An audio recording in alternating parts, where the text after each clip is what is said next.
Hi, I'm Crystal Reiki Healer, aka Athena Barry, and today we're going to talk about how to use crystals with our chakras during Reiki.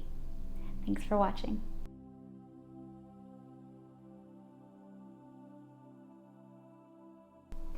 So when I do a Reiki session, I often incorporate my crystals. I find that using their energy really helps to focus on certain areas that you have concerns about.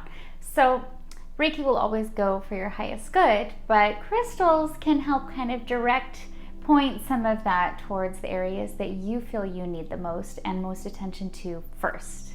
I always like to begin with a selenite wand. This will clean your aura and release any cords, attachments that you may have from another person or other people you've come into contact with, and just gives you it's like kind of wiping down a chalkboard, gives you a clean slate.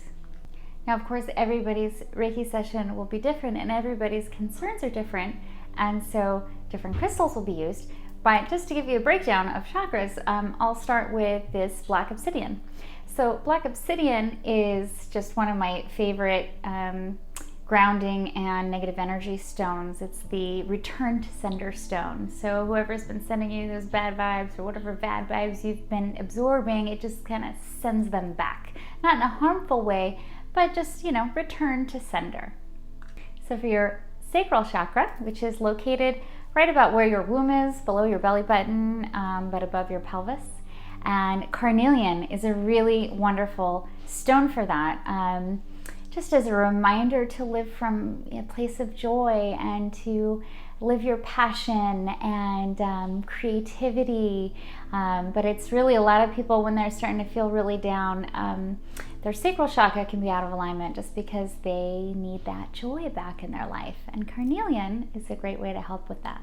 For the solar plexus, I really like, of course, citrine. This one here is a double terminated citrine, and I use that a lot for my Reiki sessions, especially when people are feeling like a loss of control over their life. They'll have a solar plexus imbalance. So especially during this whole pandemic issue, lot of feeling of no control, and citrine can really help you with that. So when you're doing it with Reiki, you can simply hold it, or I can use it for you in a grid, whatever is going to work best for you. Your solar plexus is also responsible for that self-confidence and your intuition. Actually, your that gut instinct that you have. Citrine can be a really wonderful tool for that, and I'll use this in my Reiki sessions for people who have a solar plexus imbalance. There are so many wonderful stones for the heart chakra, and it's really hard for me to pick just one for this video, but I decided to go with malachite, which is maybe not one of the most known ones. Everybody knows pretty much like the rose quartz. Some people like desert rose a lot. You can use like green aventurine. All of these are great, but for this video, I'm going to focus on malachite, which is really an amazing healing stone.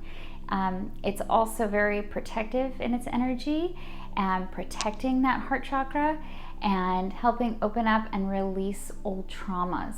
So whenever anybody's had like a broken heart, or they've experienced, death, tragedy, the list goes on, malachite is really great for healing that.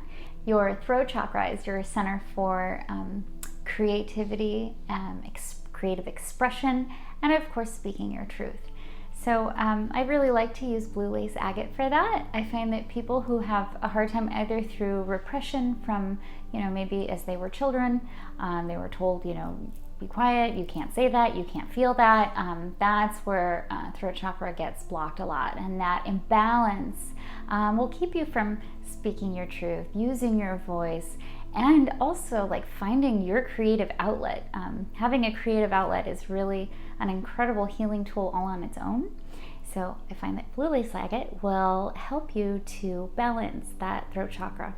When I'm working with my Reiki clients who have an imbalance in their third eye, I will often use lapis lazuli.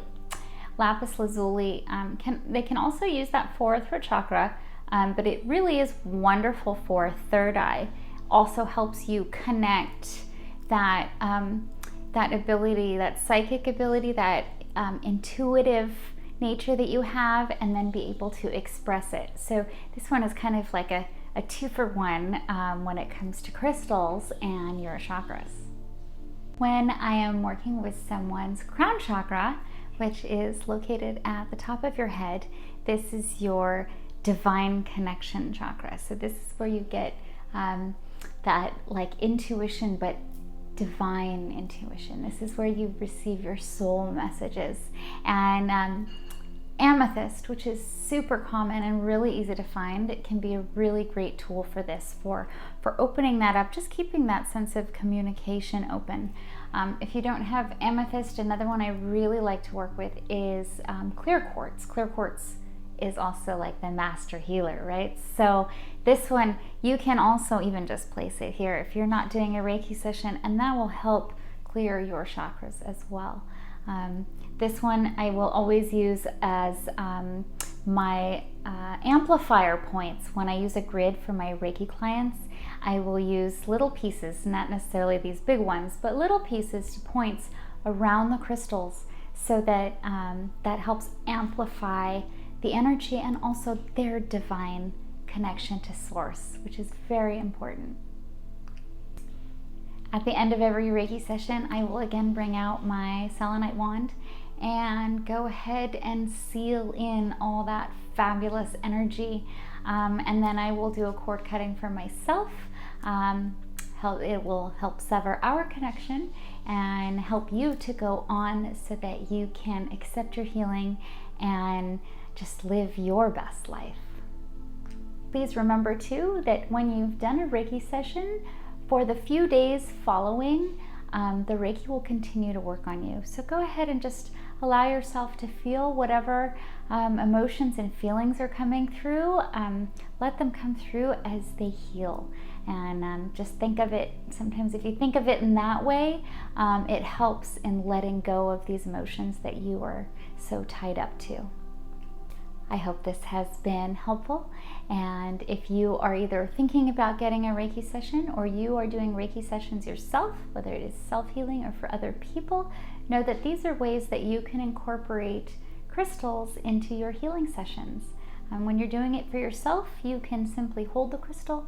If you are doing it for someone else, you can either, if it's in person, place the crystal directly on that chakra, or create a crystal grid for them if you are doing a distance healing. Wishing you guys a beautiful day. Thank you so much for watching. Please remember to subscribe. And if you have any questions or anything else you would like to know about, please go ahead and comment below, and I will do my best to get that to you.